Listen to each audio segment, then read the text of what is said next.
कपाशी चोरी संदर्भात गुन्हा दाखल करण्यात यावा व सदर गुन्हेगारांवर कारवाई करण्यात यावी असे याचे निवेदन कर्ले येथील महेंद्र सुखलाल भोई यांनी पोलीस प्रशासनास निवेदन दिले आहे। सदर निवेदनात म्हटले आहे की धोंडाईचा तालुका कर्ले येथे राहणाऱ्या महेंद्र सुखलाल भोई यांची अक्कलकोट तालुका सिंदखेडा जिल्हा धुळे या ठिकाणी शेत जमीन असून गट क्रमांक 124 असून सदर या शेतीत कपाशी पीक घेतले असून दिनांक 30/10/2020 रोजी कपाशी घरी भरून ठेवली असता त्या ठिकाणी त्या दिवशी संध्याकाळी 7 वाजता तक्रारदार महेंद्र सुखलाल भोई यांचे मोठे भाऊ व परिवारातील सर्व लोक मोहन सुखलाल भोई, मोहन भोई, हिरालाल सुखलाल भोई, निलेश भोई, विजय भोई, जितेंद्र हिरालाल भोई, विलास हिरालाल भोई, कैलास सुखलाल भोई, सुखलाल शंकर भोई या राहणार सर्व कार्ले तालुका जिल्हा धुळे यांनी छोटा हत्ती गाडी क्रमांक MH18 BG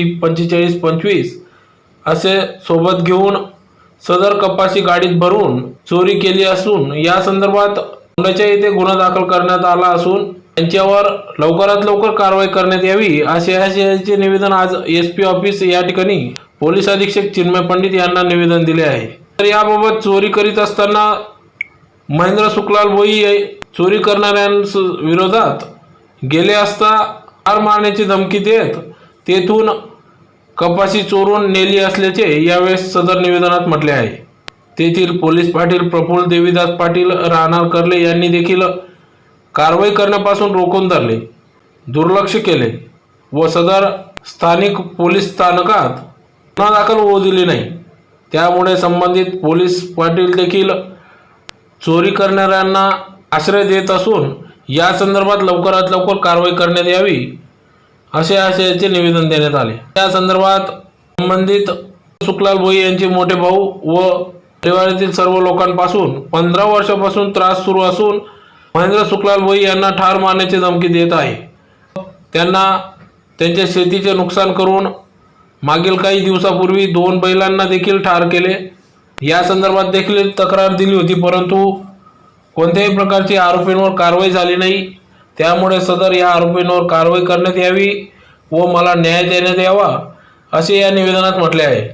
सदर याबाबत लवकरात लवकर दखल न घेतल्यास येत्या 8 ते 10 दिवसात मी परिवारासह आत्मदहन करेल असा इशारा यावेळेस महेंद्र सुखलाल भोई यांनी दिला आहे। महेंद्र सुखलाल भोई राहणार कर्ला तालुका सिंदखेडा जिल्हा धुळे। माझा कापूस चोरीला गेला तरी आज दिवसपर्यंत काहीच झालं नाही।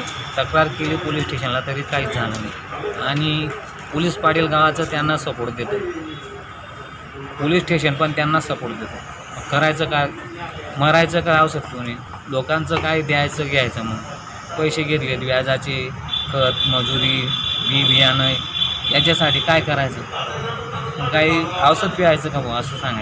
30 तारखेला माझा कापूस चोरीला गेला तरी मी तोंडाच्या पोलीस स्टेशनला गेलो, तिथं काहीच कारवाई झाली नाही। मग मी धुळ्याला SP साहेबांकडे गेलो, मग तिथं तो माझा कापूस चोरीला गेला तो मी माझी समस्या मांडली। 8-10 दिवसात जर काही कारवाई झाली नाही तर मी उपोषणाला बसू। तर यांच्यावर कारवाई व्हायलाच पाहिजे।